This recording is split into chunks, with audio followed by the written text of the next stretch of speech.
আসসালামু আলাইকুম everyone, welcome to টিলিমাস কিচেনের। আপনার সবাই কেমন আছেন? ইনশাআল্লাহ সবাই ভালো আছেন।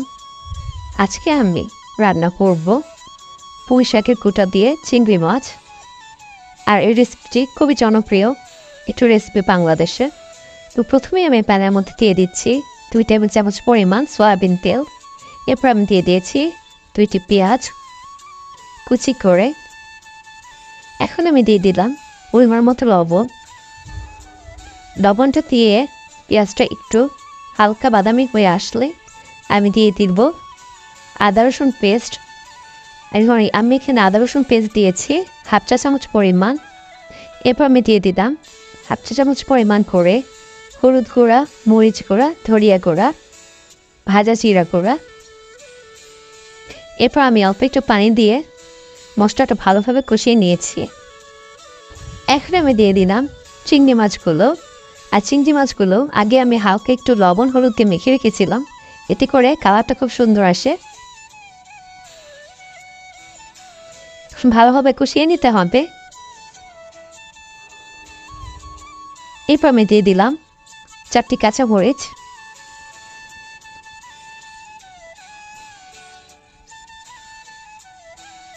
ভালোভাবে মাছটা একটু কষিয়ে নিতে হবে। এখন আমি দিয়ে দিচ্ছি পুঁই শাকের কুটাগুলো।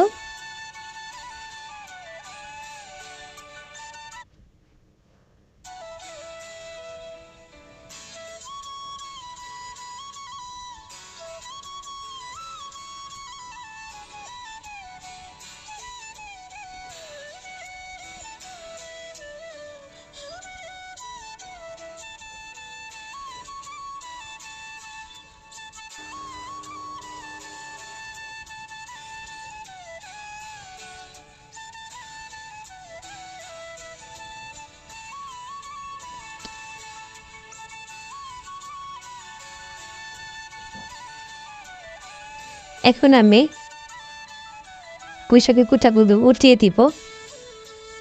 এরপর পরিমাণ মতো পানি দিয়ে দিতে হবে। এরপর আমি ছেঁকে দেব 15 মিনিটের জন্য।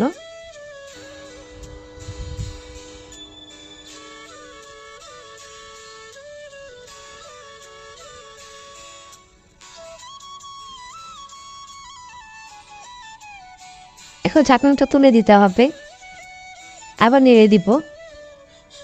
এরপর আবার ঢেকে দিলাম 10 মিনিটের জন্য।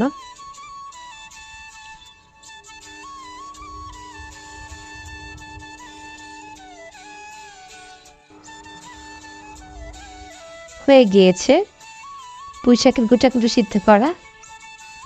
এখন মিডিয়াম টু লো হিটে দিয়ে চুলা বেশ কিছুক্ষণ রেখে দিতে হবে, যাতে উপরে তেলগুলো উঠে আসে। আর এ তরকারিটা ঝোল খাওয়া যাবে না, মাখো মাখো হবে। আপনি এভাবে ট্রাই করবেন, ইনশাল্লাহ ভালো লাগবে। আর ভিডিওটি কার কেমন লাগলো লাইক কমেন্ট শেয়ার দিয়ে জানাবেন আমাকে। ইনশাল্লাহ ট্রাই করব নতুন কিছু রান্না করে দেখানোর জন্য। সবাই ভালো থাকুন, সুস্থ থাকুন, নীলিমাস কিচেনের সঙ্গে থাকুন। আল্লাহ হাফেজ।